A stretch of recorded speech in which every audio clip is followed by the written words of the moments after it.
Alright, the old Rusty Crusty project's coming along. We tapped out a hole, and I don't think I'm going to use this screw in there. I just used it to get my size and everything. I'm going to swing by a hardware store somewhere and probably get me a socket head cap screw with a little bit better contour on this one, because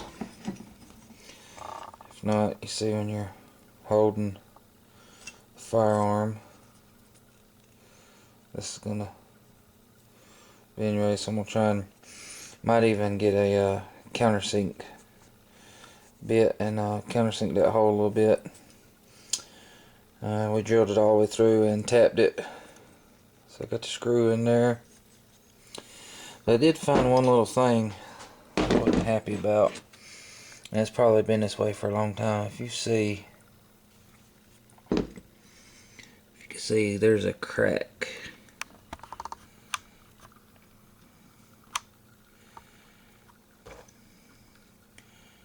Right here. Fracture down one side. The top still looks like it's might starting to be cracking. But if you see that when they drilled these holes for the trigger pin, they didn't put them in the center of this bar. They down towards the bottom. There you go. You can see the crack pretty good right there. If I could keep it in focus.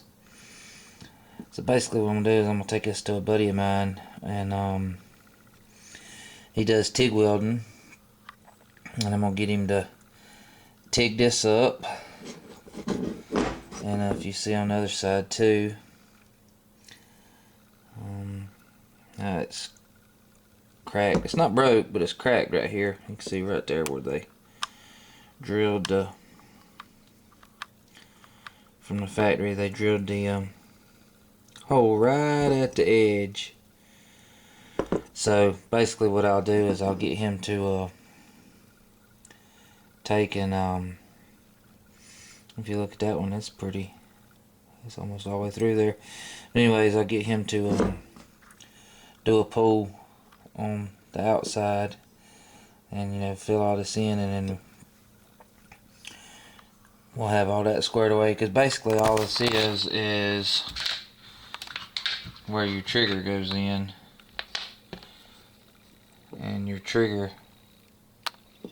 just rides on there. You have a little pin that just taps through, a little taper pin, and it just holds the trigger in place. A lot of times you can't even see this because all this is up inside the stock.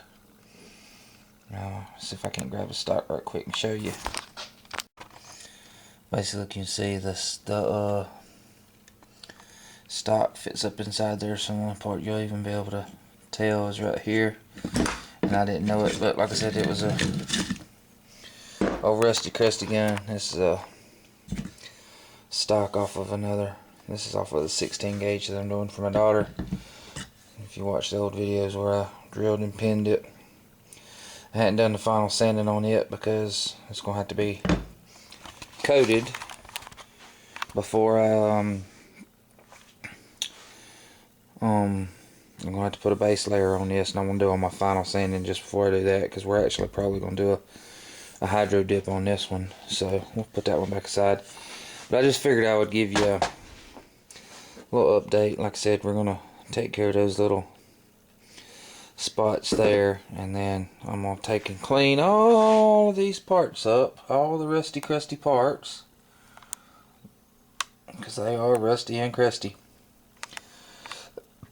We get that receiver tigged up and get the holes dressed and everything, and we'll put this baby back together, and hopefully it should be ready to shoot if everything goes good.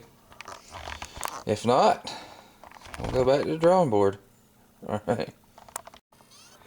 Alright, here's all our little pieces. We got the trigger pin and spring. There's the hammer spring, firing pin and retaining screw. Here's our brake mechanism. We've got a couple of pins, the stock bolt, hammer, and the various different plungers and springs that go up inside the receiver. But we're going to take all this stuff down and soak her up with some Ballstall. I'll just give her a soak.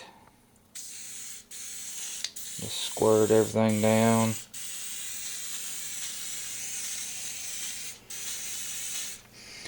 And I'll just flip everything over and give her another hosing. And then we'll go eat a sandwich or something while all that stuff's soaking.